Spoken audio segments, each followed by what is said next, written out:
Graça e paz, amados. Voltando aqui, o tema é: a graça sempre existiu. Parte 3, para nós fecharmos este assunto. Então, amados, como foi dito aqui, eu estava dizendo aqui, ensinando, a graça de Deus, ela sempre existiu. E muitos ensinam como se fosse uma coisa manifesta hoje. Mas a graça, ela sempre existiu. Foi o favor de Deus, o amor de Deus de manifesto aos homens. O que é a graça de Deus? A graça é a manifestação espiritual nos céus sobre o coração do cristão, até ser estabelecida na forma literal, na morte do corpo. Lucas capítulo 17, 21. Somos espíritos revestidos de carne. Então, é isso que temos que entender. A graça é a manifestação espiritual nos céus de Deus. Ela primeiro acontece diante de Deus, para depois acontecer no meio dos homens. E enquanto estivermos neste corpo, vamos ter o favor, o amor de Deus incondicional sobre a nossa vida, nos ajudando, nos esforçando, nos abençoando em meio a todas as situações. Isso é a graça de Deus. E Jesus, então, ele quando vem falar, ele não fala do termo graça. Jesus, ele vem falar do termo reino de Deus ou reino dos céus. Quando estabelecido aqui agora na terra, Jesus e João Batista, João vem falando, olha, está próximo, arrependei-vos, porque está próximo o reino de Deus. E Jesus vem manifestando após o batismo, quando ele é batizado por João, ele começa a pregar e diz, arrependei-vos, porque é chegado a vós o reino dos céus. E o reino de Deus é a mesma coisa. O reino dos céus e o reino de Deus é a mesma coisa. Então, Jesus descreve a graça, o amor de Deus, como a manifestação, o quê? Manifestação espiritual. Por que espiritual? Porque ela é o reino de Deus, é a manifestação do reino de Deus sobre o homem, sobre a criação. Então, ela é espiritual. O reino de Deus não é visto com a aparência dos olhos. Jesus diz, não direi ei-lo aqui ou ei-lo lá, porque o reino de Deus estará dentro de vós. Então, ele é espiritual, é a manifestação espiritual de Deus na nossa mente, no nosso coração, que ela é estabelecida, né? É estabelecida na forma que ela vai ser estabelecida na forma literal quando partirmos deste corpo. Até então, a sua manifestação, ela não é visível com a aparência dos olhos. Ela não é literal. O reino de Deus, a manifestação não é literal, é espiritual, porque se manifesta por meio do nosso coração, da nossa mente. Mas quando partirmos deste corpo, deixarmos esse corpo, então nós viveremos o reino de forma literal. Seremos espirituais. Nosso espírito volta para Deus e então viveremos na forma literal, como ele é. Agora poderemos ver, entendeu? Com os olhos espirituais, agora veremos o reino de Deus. Estaremos face a face com Deus. E falando em face a face com Deus, nós temos o canal Luz da Graça, está vindo aí com um tema que você vai amar, justamente sobre isso, a face de Deus. Então, amados, eu queria que você entendesse que a graça e a verdade, como João descreve, vamos ler mais uma vez aqui em João, capítulo 1, diz aqui, verso 14, o verbo se fez carne e habitou entre nós e vimos a sua glória como a glória do unigênito do Pai, cheio de graça, ele veio trazendo a graça, cheio de graça, cheio, pleno, e de verdade. E João testificou dele e clamou, dizendo: este era aquele que eu dizia. Ó, João falando, com toda alegria: este é aquele que eu dizia, o que vem após mim é antes de mim, porque foi primeiro do que eu. Então João, nessa alegria, ele vem testemunhar. E todos nós recebemos, verso 16, e todos nós recebemos a sua plenitude. Quem recebeu a sua plenitude? Aquele povo naquela época. E graça sobre graça. Então a graça de Deus já era manifesta. Fala de duas graças. Graça sobre graça, graça sobre graça, graça sobre graça. Então a graça veio, ela era, vamos colocar a palavra assim, né, para termos o entendimento. Ela era incompleta, ela não era plena, mas em Cristo ela se tornou plena, porque ela manifestou o Deus visível. Ela manifestou Deus visível no meio dos homens. Então ela já existia. Nós vimos que a graça de Deus se manifestou em Adão e Eva, se manifestou nos nossos pais antigos, em Moisés, né? No meio do povo de Israel, livrando o povo da morte, do anjo da morte, livrando da mão de Faraó, como nós já vimos. E temos vários outros exemplos. Eu quero citar mais uns aqui para você. Vamos ver aqui no livro de Gênesis, capítulo 18. Nós já vamos fechando nesse vídeo, tá, este assunto. Gênesis 18, no verso 3. Gênesis capítulo 18, no verso 3. Deixa eu usar as duas mãos aqui que fica mais fácil. Porque aqui o nosso vídeo é ao vivo e a cores, tá? Vamos lá. Louvado seja Deus por isso. Gênesis 18, 3. Diz assim: E disse, meu Senhor, ó, Abraão falando para Deus. Vamos ler do capítulo 1 para ter um entendimento perfeito. Depois apareceu o Senhor nos carvalhais de Mamre, e estando ele assentado à porta da tenda, no calor do dia, então estava calor, e Abraão estava na porta da tenda, do lado de fora, na porta. E levantou os olhos e olhou, e eis que 3 homens em pé junto a ele. E vendo-os, correu da porta da tenda ao encontro e inclinou-se em terra. Ele se inclinou diante desses 3 homens, que eram anjos. E disse: meu Senhor, verso 3, se agora tem achado graça aos teus olhos, rogo-te que não passes. Se agora tem achado graça aos teus olhos, rogo-te que não passes de teu servo. Então, Abraão aqui clamou a graça de Deus. Ele clamou a graça. O que é graça? O favor de Deus. Ele sabia que não merecia, mas ele clamou a graça, o favor de Deus. É igual o cego Bartimeu, que quando Jesus estava passando no meio da multidão, o que ele fez? Ele gritou: Jesus, filho de Davi, tende compaixão de mim. O que ele está clamando? Ele está clamando o amor de Deus, a misericórdia. O que é amor? A misericórdia.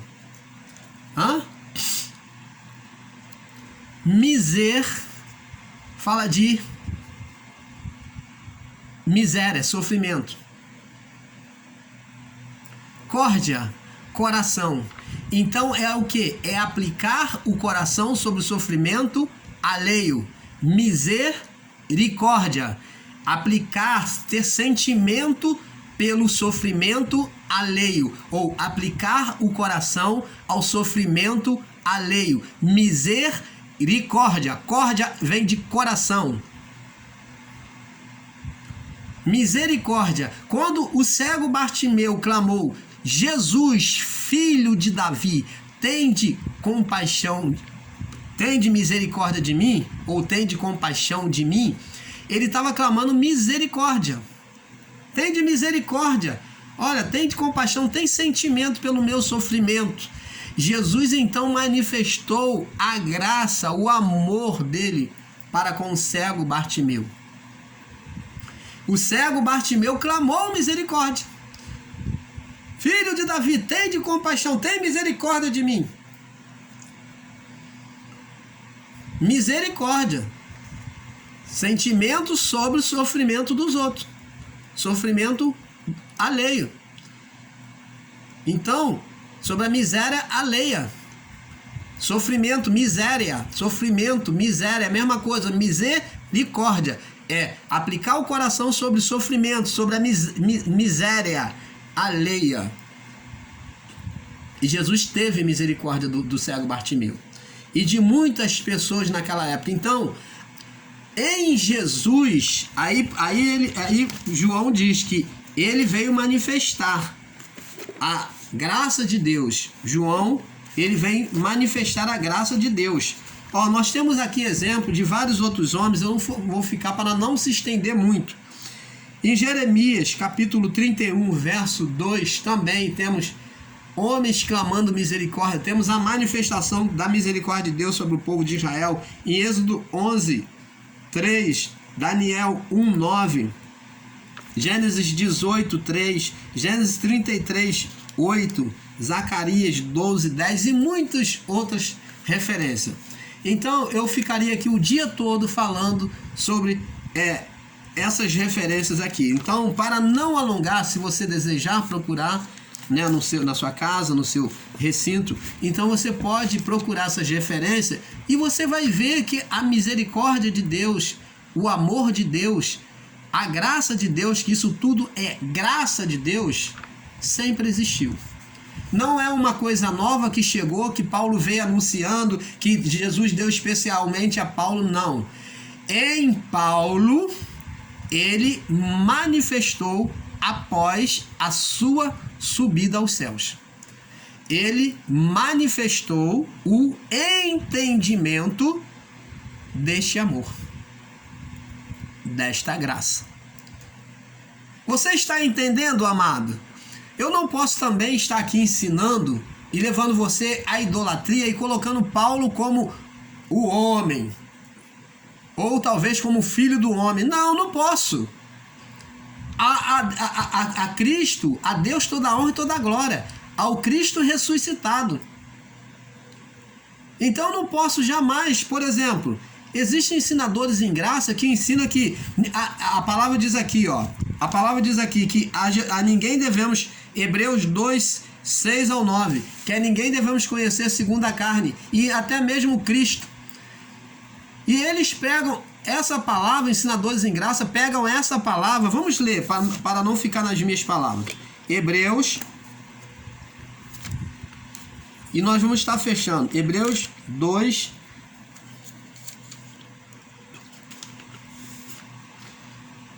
capítulo, deixa eu ver, Hebreus 2,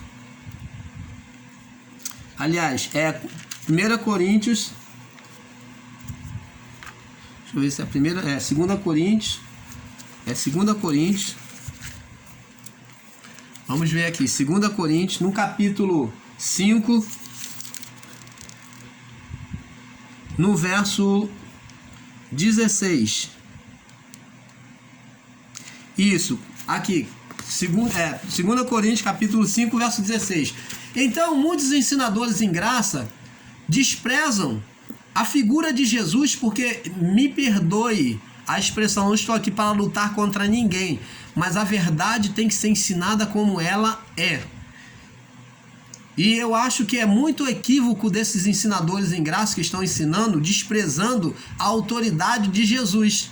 E eu mesmo, seguindo os ensinos de muitos, cometi esse erro, esse deslize.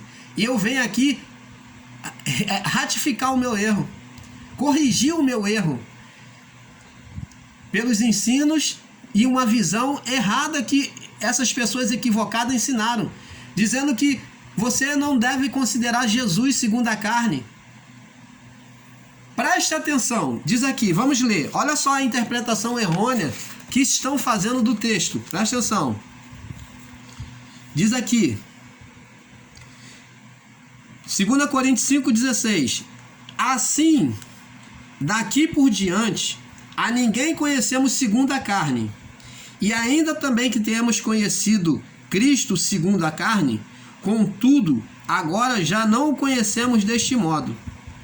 Aí, sobre esta palavra, fazem uma interpretação literal, porque eles estão interpretando de forma literal e desprezando como eu o fiz, que Deus tenha misericórdia de mim. Como eu fiz sobre os ensinos de pessoas equivocadas, em graça. Então, eles ensinam que você não tem que considerar Cristo, que Jesus o Nazareno, ele não é nada. Praticamente dizem isso, me perdoe, eles não dizem dessa forma, mas eu vou falar para que você entenda.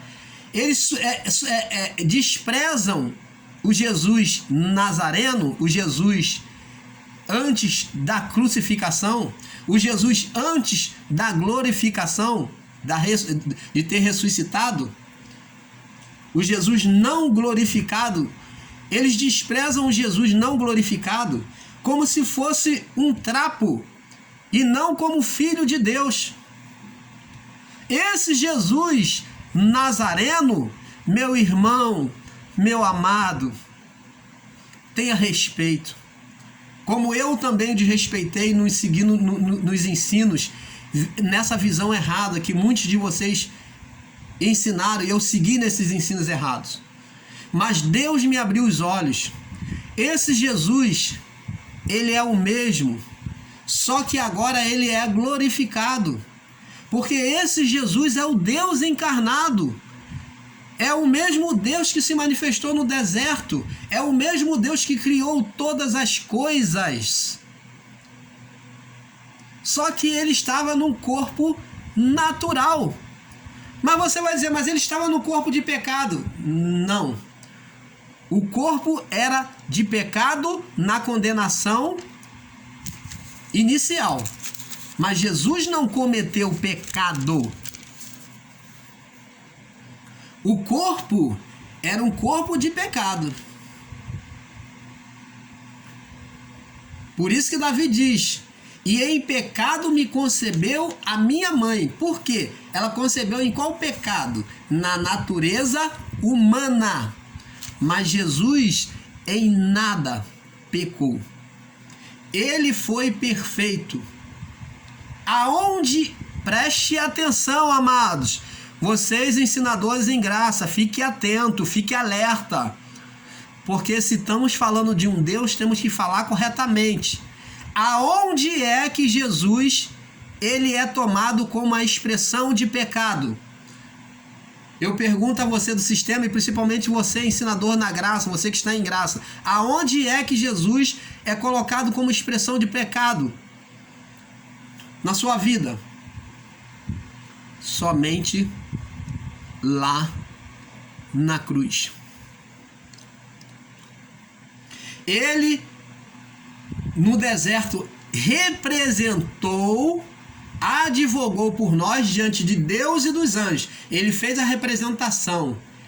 Ele assumiu a simbologia daquilo que era um fato passado.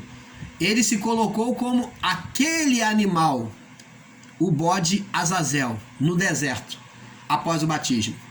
Ele retratou isso. Eu vou ser, eu vou assumir isso diante de Deus e dos anjos. Porque homem algum sabia disso. Homem algum teve entendimento sobre este acontecimento na época de Jesus. Porque isso foi diante de Deus e dos anjos. E nós somos privilegiados em ter esse entendimento e saber hoje. Eles simplesmente viram Jesus se batizar, mas não viram Jesus ser levado pelo Espírito. Eles foram ocultados, seus olhos foram ocultados pelo Espírito Santo, e o Espírito Santo levou ele ao deserto para ser tentado pelo diabo, a sua carne, a sua natureza humana. Então, preste atenção. Aí, Jesus, ele assume a natureza de pecado somente na cruz. É na cruz aonde ele deixa de chamar Deus de Pai em meio ao sofrimento, quando é feito a transferência de pecado. Então, ele já não chama de pai, mas ele chama de Deus. Ele fala como uma pessoa humana. Ele ali se coloca como uma pessoa totalmente humana. Por quê? Porque ali o pecado estava sendo transferido para ele. E ele não só fala Deus, como ele fala Deus meu, Deus meu. Mostra que ele é humano.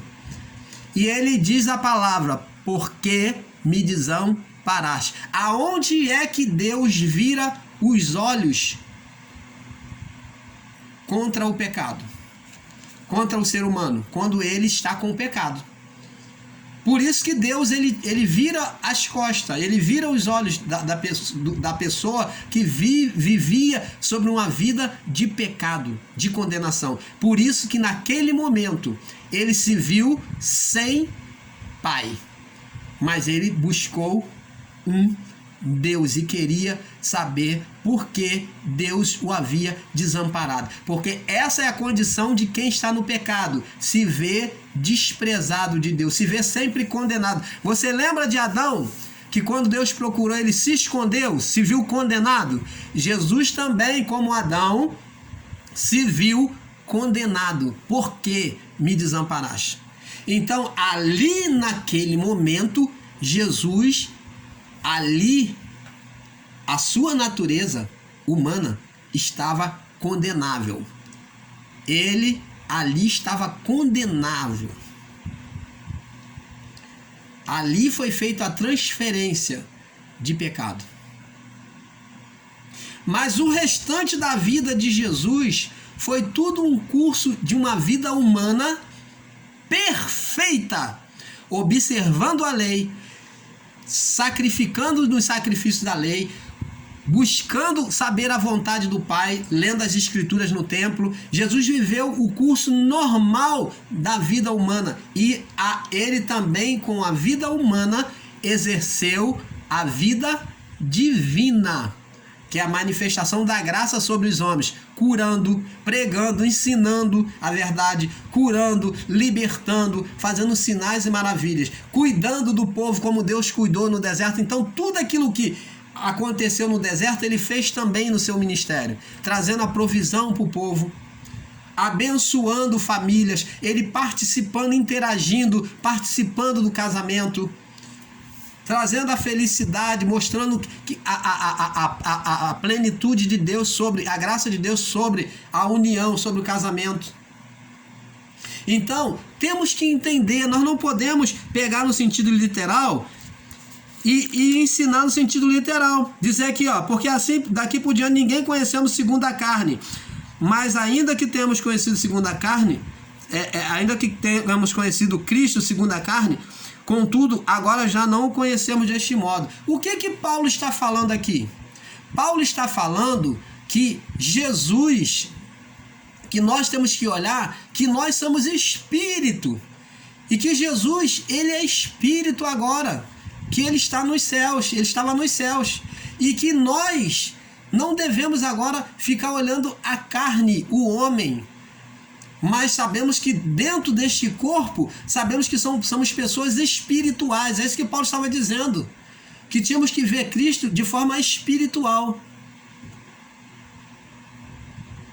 Jesus falou assim, olha, para Filipe. Filipe falou, Senhor, mostra-nos o Pai. E Jesus falou assim, Filipe, quem vê a mim, vê o Pai. Quem vê a mim, vê o Pai. Por que tu me diz, mostra-nos o Pai? Há tanto tempo eu estou convosco. O que Jesus estava dizendo? Quem vê a mim, ele não falou do físico,